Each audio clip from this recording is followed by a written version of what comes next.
آج ہم سلطنت عثمانیہ کے متعلق بات کرنے والے ہیں۔ یونیک علم اکیڈمی کے معزز ناظرین و سامعین السلام علیکم۔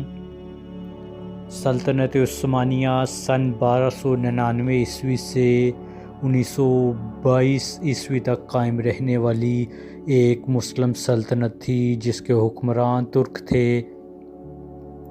اپنے عروج کے زمانے میں یہ سلطنت 3 براعظموں پر پھیلی ہوئی تھی اور جنوب مشرقی یورپ، مشرقی وسطیٰ اور شمالی افریقہ کا بیشتر حصہ اس کے زیر نگیں تھا۔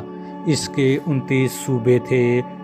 سلاجقہ روم کی سلطنت کے خاتمے کے بعد اناطولیہ میں طوائف ملوکی پھیل گئی اور مختلف سردار اپنی اپنی خود مختار ریاستیں بنا کر بیٹھ گئے جنہیں غازی امارات کہا جاتا تھا۔ 1300 عیسوی تک زوال کی جانب گامزن بازنطینی سلطنت اناطولیہ میں واقع اپنے بیشتر صوبے غازی امارتوں کے ہاتھوں گنوا بیٹھی۔ انہی امارتوں میں سے ایک مغربی اناطولیہ میں اس کی شہر کے علاقے میں واقع تھی جس کے سردار عثمان اول تھے۔ کہا جاتا ہے کہ جب ارطغرل ہجرت کر کے اناطولیہ پہنچے تو انہوں نے 2 لشکروں کو آپس میں برسر پیکار دیکھا جن میں سے ایک کی تعداد زیادہ اور دوسرا کم تعداد میں تھا، اور اپنی فطری ہمدردانہ طبیعت کے باعث ارطغرل نے چھوٹے لشکر کا ساتھ دیا۔ شکست کے قریب پہنچنے والا لشکر اس اچانک امداد سے جنگ کا پانسا پلٹنے میں کامیاب ہو گیا۔ ارطغرل نے جس فوج کی مدد کی وہ دراصل سلاجقہ روم کا لشکر تھا جو مسیحیوں سے برسر پیکار تھا، اور اس فتح کے لیے ارطغرل کی خدمات کے پیش نظر انہیں اس شہر کے قریب ایک جاگیر عطا کی گئی۔ 1281 عیسوی میں ارطغرل کی وفات کے بعد اس جاگیر کی سربراہی عثمان اول کے ہاتھ میں آئی جنہوں نے 1299 عیسوی میں سلجوقی سلطنت سے خود مختاری کا اعلان کر کے عثمانی سلطنت کی بنیاد ڈالی۔ عثمان اول نے اس چھوٹی سی سلطنت کی سرحدیں بازنطینی سلطنت کی سرحدوں تک پھیلا دیں اور فتح کے بعد دارالحکومت بروسا منتقل کر دیا۔ عثمان اول ترکوں میں انتہائی قدر کی نگاہ سے دیکھے جاتے تھے۔ در حقیقت وہ بہت اعلیٰ اوصاف کے حامل تھے، دن کے مجاہد اور رات کے عابد کے ساتھ ساتھ انتہائی شریف النفس، سادگی پسند اور مہمان نواز انسان تھے۔ ان کا دور حکومت سلطنت عثمانیہ کی بنیادوں کو مضبوط کرنے کا سبب بنا۔ یہ عثمان اول کی ڈالی گئی مضبوط بنیادیں ہی تھیں کہ ان کے انتقال کے بعد 1 صدی کے اندر عثمانی سلطنت مشرقی بحیرہ روم اور بلقان تک پھیل گئی۔ سلطنت کی فتوحات کا یہ عظیم سلسلہ عثمان کے جانشینوں نے جاری رکھا، لیکن 1404 عیسوی میں تیمور نے اناطولیہ پر حملہ کر دیا اور عثمانی سلطان شکست کھانے کے بعد گرفتار ہو گئے۔ لیکن یہ عثمانیوں کی اولو العزمی تھی کہ انہوں نے اپنی ختم ہوتی ہوئی سلطنت کو نہ صرف بحال کیا بلکہ چند ہی اشروں میں فتح قسطنطنیہ جیسی تاریخ کی عظیم ترین فتح حاصل کی۔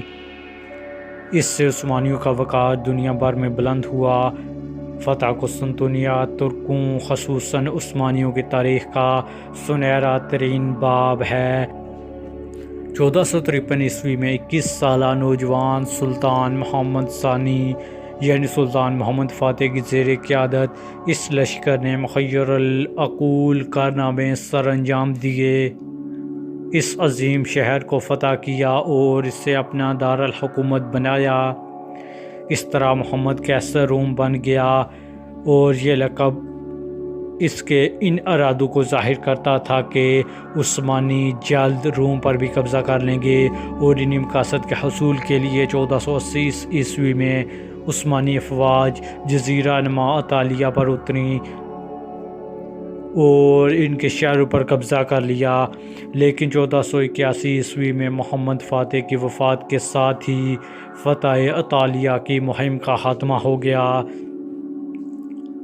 1453 ء میں فتح قسطنطنیہ نے جنوب مشرقی یورپ اور بحیرہ روم کے مشرقی علاقوں میں سلطنت عثمانیہ کے ایک عظیم قوت کے طور پر ابھرنے کی بنیاد رکھی، اور پھر 1566 ء تک یورپ، مشرق وسطیٰ اور شمالی افریقہ میں فتوحات کے ایک طویل دور کا آغاز ہوا۔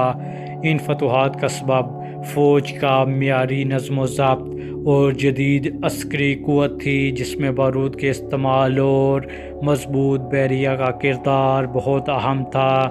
ریاست کی معیشت میں اہم ترین کردار تجارت کا تھا، کیونکہ یورپ اور ایشیا کے درمیان میں تجارت کے تمام زمینی اور سمندری راستے عثمانی سلطنت سے ہو کر گزرتے تھے۔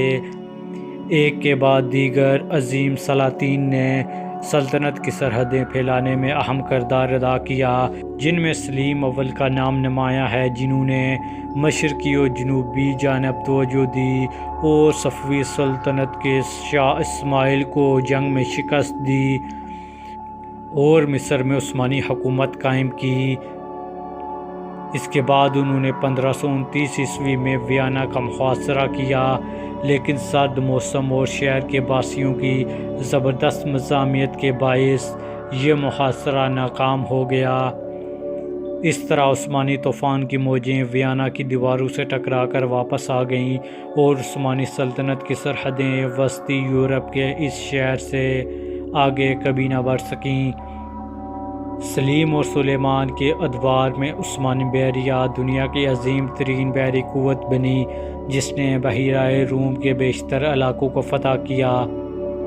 ان فتوحات میں اہم ترین کردار عثمانی امیر بحر خیر الدین پاشا باربروسا کا رہا، جس نے سلیمان کے دور میں کئی شاندار عسکری فتوحات حاصل کیں، جس میں اسپین کے خلاف تیونس اور الجزائر کی فتوحات، اور سقوط غرناطہ کے بعد وہاں کے مسلمانوں اور یہودیوں کی بحفاظت عثمانی سرزمین تک منتقلی، اور 1543 ء میں مقدس رومی سلطنت کے خلاف نیس کی فتح قابل ذکر ہیں۔ 16ویں صدی میں مغربی یورپی قوتوں، خصوصاً پرتگیزیوں کی خلیج فارس اور بحر ہند میں بڑھتی ہوئی قوت نے عثمانی بحریہ کے لیے شدید مشکلات پیدا کیں۔